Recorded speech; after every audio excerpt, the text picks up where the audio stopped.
Hello friends, आपण आता बघणार आहोत सबस्टिट्यूशन मेथड. मागच्या लेक्चरला बघितले आपण इंटिग्रेशन बाय पार्शियल फ्रॅक्शन आणि आता बघणार आहोत आपण सबस्टिट्यूशन मेथड. सबस्टिट्यूशनच्या जवळपास आपल्याला 5 मेथड बघायचे आहेत. त्यातली फर्स्ट मेथड आपण बघतोय ॲडजस्टिंग द डेरिव्हेटिव्ह. ॲडजस्टिंग द डेरिव्हेटिव्ह आणि सबस्टिट्यूशन मेथड म्हणजे काय? तर सबस्टिट्यूशन मेथड म्हणजे आपण काहीतरी सबस्टिट्यूट करतो, त्या टर्मसाठी काहीतरी आपण नोटेशन ठेवतो. सबस्टिट्यूशन आपण इथे नोटेशन मोस्टली टी ठेवणार आहे, म्हणजे साइन एक्सला टी ठेवणार, लॉग एक्सला टी ठेवणार. सो त्या फंक्शनसाठी काहीतरी आपण सबस्टिट्यूट करतोय, म्हणून याला आपण म्हणतो सबस्टिट्यूशन मेथड. आता यातली फर्स्ट मेथड ॲडजस्टिंग द डेरिव्हेटिव्ह, याचा मिनिंग काय? ही मेथड कधी वापरायची?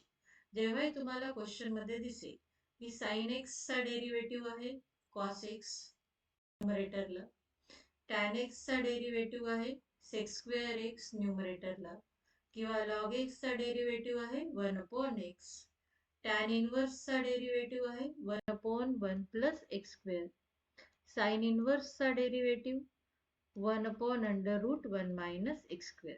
जेव्हा कोणत्याही क्वेश्चन मध्ये हे दोघं तुम्हाला पेअर मध्ये दिसतील, हे दोघंही टर्म्स आलेल्या दिसतील, फंक्शन आणि त्याचा डेरिव्हेटिव्ह, म्हणजे ओळखायचं एक्झाम्पल आहे ॲडजस्टिंग द डेरिव्हेटिव्हचं, आणि मग त्या मेथडने सॉल्व करायचं. आता कसं सॉल्व करायचं ते क्वेश्चन सॉल्व करताना तुमची आयडिया क्लिअर होईल. आपण डायरेक्टली क्वेश्चन घेऊ म्हणजे तुम्हाला लक्षात येईल. सो फाइंड द इंटिग्रेशन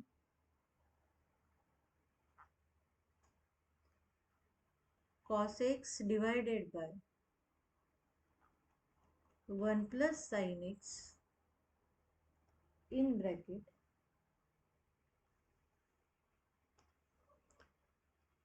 2 घ्या, मोस्टली 2 विचारला गेलेला आहे. 1 आल घेतला तरी काय हरकत नाही, पण विचारला गेलेला क्वेश्चन 2 मध्ये आहे म्हणून आपण 2 plus sin x and second bracket 3 plus sin x dx. आता बघा, खाली ब्रॅकेट मध्ये आपल्याला साइन दिसतोय आणि साइनचा डेरिव्हेटिव्ह काय दिसतोय cos x. सो याचा अर्थ एक्झाम्पल आहे सबस्टिट्यूशनचे फर्स्ट मेथडचं डेरिव्हेटिव्ह ॲडजस्टमेंट. मग त्यावेळेला ज्या फंक्शनचा डेरिव्हेटिव्ह आपल्याला दिसतोय, म्हणजे साइनचा डेरिव्हेटिव्ह आपल्याला दिसतोय, सो साइन एक्स ला कन्सिडर करायचे आपल्याला टी. ज्याचा डेरिव्हेटिव्ह आपल्याला दिसतोय त्याला कन्सिडर करायचं आपल्याला टी. आता म्हणायचं differentiate both sides with respective X. So sine एक्सचा derivative that is cos X. टीचा डेरिव्हेटिव्ह म्हणजे टीला काय लावतोय आपण d/dx. कोणाला लावतोय टीला, म्हणजे काय झालं dt/dx. आता dx तिथे डिव्हिजन मध्ये आहे, त्याला दुसऱ्या साईडला घेऊन जा मल्टिप्लिकेशन मध्ये, म्हणजे आपल्याला मिळेल cos x dx = dt. आता या दोघं व्हॅल्यूज म्हणजे sin x = t आणि cos x dx = dt, या दोन्ही व्हॅल्यूज आपल्याला पुट करायच्या आहेत इंटिग्रेशन I मध्ये. So our integration I is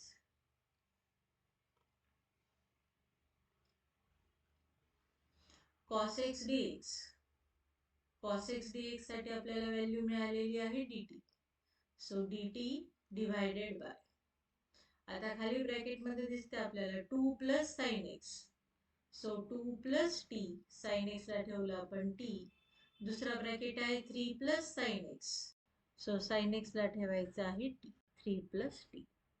आता नीट ऑब्झर्व करा बरं एक्झाम्पल. असं एक्झाम्पल आपण मागच्या लेक्चरला सॉल्व केलं की जर आपल्याला डिनॉमिनेटर मध्ये 2 ब्रॅकेट दिसत असतील आणि त्या ब्रॅकेटचा इंडेक्स 1 आहे, ब्रॅकेट सेपरेट आहे, म्हणजे एक्झाम्पल काय झालं पार्शियल फ्रॅक्शनचं. सो पार्शियल फ्रॅक्शन आपण मागच्या लेक्चरला बघितलंच आहे, त्याप्रमाणे एक्झाम्पल आता पुढे सॉल्व करायचं.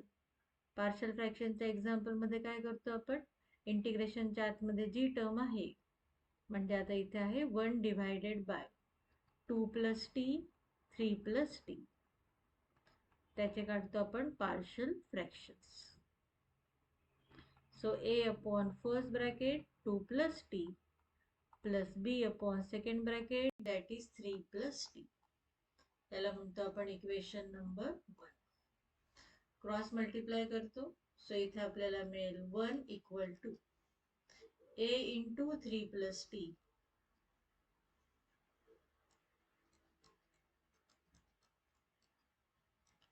Plus b into cross multiply आपल्याला करायचं आहे b इंटू 2 प्लस t. हे मिळतं आपल्याला इक्वेशन नंबर 2.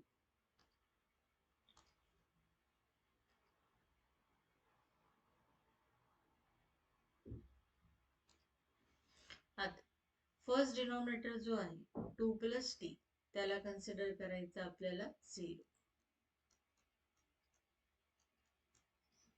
सो इथे आपल्याला t ची व्हॅल्यू मिळेल, t ची व्हॅल्यू मिळेल आपल्याला -2. ही व्हॅल्यू आपल्याला पुट करायची इक्वेशन नंबर 2 मध्ये. जिथे जिथे t येतोय तिथे तिथे आपल्याला ठेवायचे -2. So 1 equal to a into 3 plus -2. आता 2 प्लस t 0 आहे. So 0 into b, 0 into b काय होऊन जाईल 0. आता याला करा simplify. 1 equal to a into 3 minus 2, 3 minus 2 is 1. So a ची व्हॅल्यू मिळाली आपल्याला 1.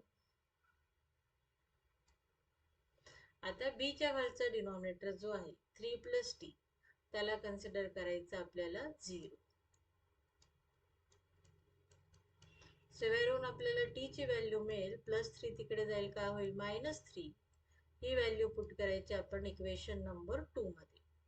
सो इक्वेशन 2 मध्ये जिथे जिथे पण आपल्याला t दिसतो आहे तिथे आपल्याला व्हॅल्यू पुट करायची आहे -3. सो 1 इक्वल टू आता बघा 3 प्लस t 0 आहे. 0 into a, 0 into a is 0. So आपल्याला व्हॅल्यू ठेवायची आहे फक्त b च्या ब्रॅकेटमध्ये. So b into 2 plus t, t ची value -3. So 1 equal to -3 plus 2 is -1 म्हणजे -b. आता हा मायनस तिकडे शिफ्ट करा किंवा दोघी साईडला आपण मायनसने जर मल्टिप्लाय केलं तर -1 मायनस मायनस b. सो आपल्याला b ची व्हॅल्यू मिळते -1. हा मायनस मायनस काय होऊन जाईल +b आणि इकडे होईल मायनस. तो दोघी साईडला आपण काय केलं मायनसने मल्टिप्लाय केलं. इथे या इक्वेशन मध्ये मायनसने मल्टिप्लाय केलं. सो आपल्याला मिळाला b इक्वल टू -1. आता a आणि b च्या व्हॅल्यूज पुट करायच्या आपल्याला इक्वेशन नंबर 1 मध्ये. So we get 1 divided by 2 plus t 3 plus t is a upon म्हणजे 1 upon 2 plus t plus b upon म्हणजे -1 अपॉन 3 प्लस t. आता इक्वेशन 1 तर झालं. मग 1 वरून आता आपल्याला जायचं i कडे, इंटिग्रेशन कडे. सो दोघं साईडला अप्लाय करायचं integration. 1 upon 2 plus t 3 plus t dt equal to. आता आपल्याला माहिती पार्शियल फ्रॅक्शन मध्ये इंटिग्रेशन कशामध्ये येणार आहे लॉग मध्ये. So log of 2 plus t. आता इथे आपल्याला दिसते प्लस आणि minus. Plus minus is minus. Log of 3 plus t plus लिहायचं आहे c. आता हे फायनल आन्सर नाहीये कारण आपल्याला t ची व्हॅल्यू ही t ची व्हॅल्यू आपल्याला परत पुट करायची आहे i मध्ये. त्याला तुम्ही म्हणू शकता equation number 1. So from 1 i equal to log of 2 plus t, t ची व्हॅल्यू ठेवली आपण sin x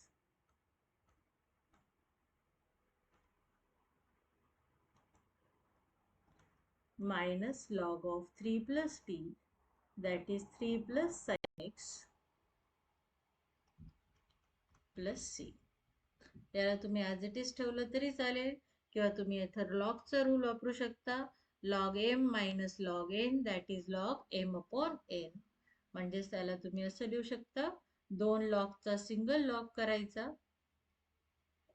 दोन्ही लॉगच्या ब्रॅकेटच्या मध्ये मायनस आहे याचा अर्थ असतं division. That is 2 plus sine x divided by 3 plus sine x. दोघं ब्रॅकेट्सचं आपल्याला करायचं इथे डिव्हिजन. सो हा जो ब्रॅकेट आहे 2 प्लस साइन एक्स आणि 3 प्लस साइन एक्स हे लिहायचे आपल्याला इथे डिव्हिजन मध्ये. आणि 2 लॉग जे होते ते लिहायचे सिंगल लॉग प्लस सी लिहायला विसरायचं नाही. This is our answer for I. So नीट लक्षात घ्या आपण काय केलं. आपण जो साइन एक्स होता त्या साइन एक्सला आपण ठेवलं टी, त्याचा डेरिव्हेटिव्ह घेतला cos x D x is D T.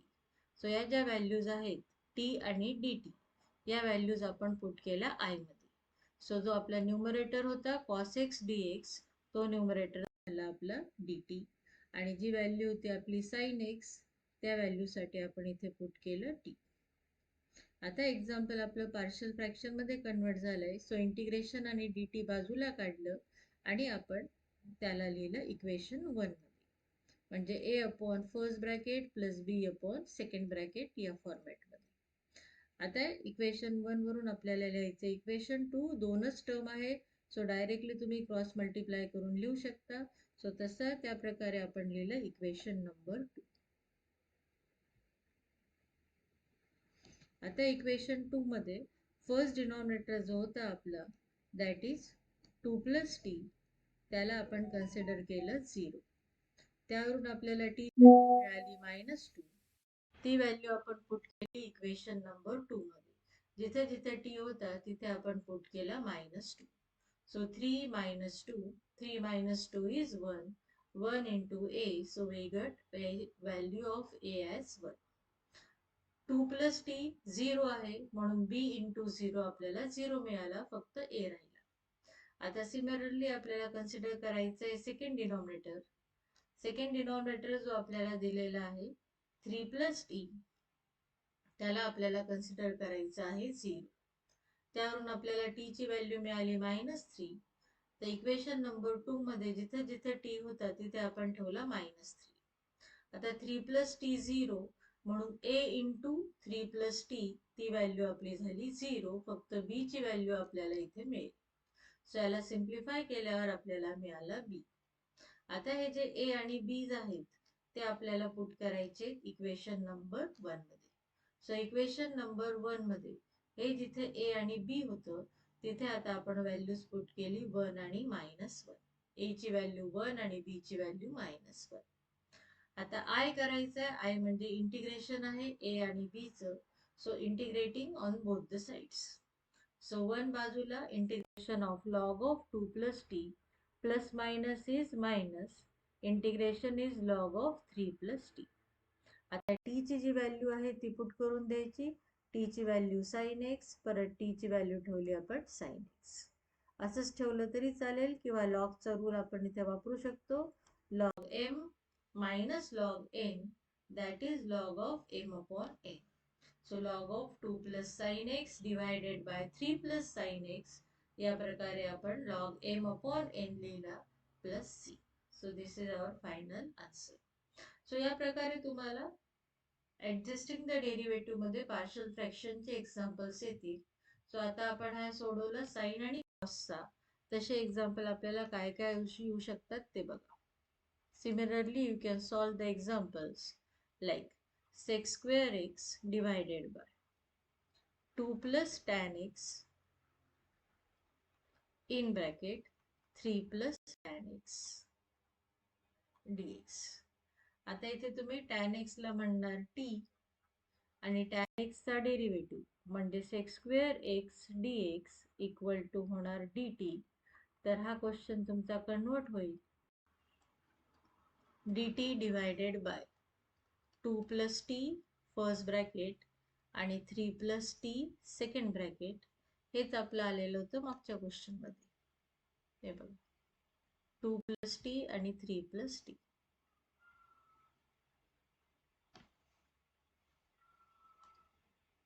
So जो मागचा क्वेश्चन होता सेम तसाच क्वेश्चन आपल्याला इथे मिळालेला आहे. हे बघा हे दोघं काय झाले सेम.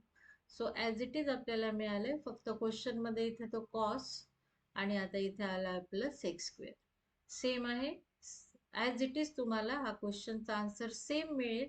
फक्त जेव्हा तुम्ही इथे टी ची व्हॅल्यू पुट करता तर ती टी ची व्हॅल्यू आता तुम्हाला पुट करावी लागेल tan x. मागच्या क्वेश्चन मध्ये ठेवली तुम्ही sin x. सिमिलरली तुम्हाला क्वेश्चन असा पण विचारला जाऊ शकतो, integration of 1/x 2 plus log x in bracket 3 plus log x. आता इथे सुद्धा बघा log x चा डेरिव्हेटिव्ह दिसतो आपल्याला 1/x. सो log x ला म्हणायचं t, त्याचा derivative 1/x dx equal to dt. So हे इथे तुम्हाला 1/x दिसतोय. सो 1/x dx या सगळ्यांची व्हॅल्यू आपण ठेवणार dt divided by close bracket 2 plus log x that is 2 plus t second bracket 3 plus t. झालं परत आपलं मागच्या क्वेश्चन प्रमाणे. सो तिघं क्वेश्चनचा आन्सर सेम येतं, पण तिघं क्वेश्चन विचारले जातात वेगवेगळ्या फॉर्मॅटमध्ये. Sine, cos, tan and sec square, log x and 1/x. So mostly तुम्हाला पार्शल फ्रॅक्शनचा क्वेश्चन या प्रकारे येईल. सो या प्रकारे आता आपण सिमिलरली घेतले 2 plus 3 plus, त्याच्या जागेवर 1 plus 5 plus 4 plus किंवा मायनस मध्ये क्वेश्चन असू शकतो. फक्त मेथड लक्षात घ्या की तुम्हाला जर टॅन एक्स आणि त्याचा डेरिव्हेटिव्ह दिसतोय सेक स्क्वेअर एक्स तर या प्रकारे सबस्टिट्यूशन करायचं आहे. तुम्हाला दिसतंय लॉग एक्स त्याचा डेरिव्हेटिव्ह 1/x तर तुम्हाला या प्रकारे सबस्टिट्यूशन करायचंय. सो इथे आपण डेरिव्हेटिव्हचे ते एक्झाम्पल सॉल्व्ह केले जिथे सो इथे आपण इंटिग्रेशनचे ते एक्झाम्पल सॉल्व्ह केले जिथे आपल्याला फंक्शन आणि त्याचा काय दिसत होता derivative. So function may be असेल साइन, त्याचा derivative cos. Function may be असेल टॅन, त्याचा derivative sec square. Function may be असेल लॉग एक्स, त्याचा डेरिव्हेटिव्ह 1/x. त्यावेळेला तुम्हाला या प्रकारे क्वेश्चन सॉल्व्ह करायचा आहे. क्वेश्चन कन्वर्ट होतो पार्शल फ्रॅक्शन मध्ये आणि सॉल्व्ह करायचा. सो हे आपण सबस्टिट्यूशनच्या फर्स्ट टाइपचे ते एक्झाम्पल सॉल्व्ह केले जे कन्वर्ट केल्यानंतर पार्शल फ्रॅक्शन मध्ये होतात. मग यामध्ये सगळे असे पार्शल फ्रॅक्शन मध्ये कन्वर्ट होणारे एक्झाम्पल्स आहेत का? तर नाही. दुसरे एक्झाम्पल्स पण आहेत, तर ते एक्झाम्पल्स आपण घेऊया नेक्स्ट लेक्चर.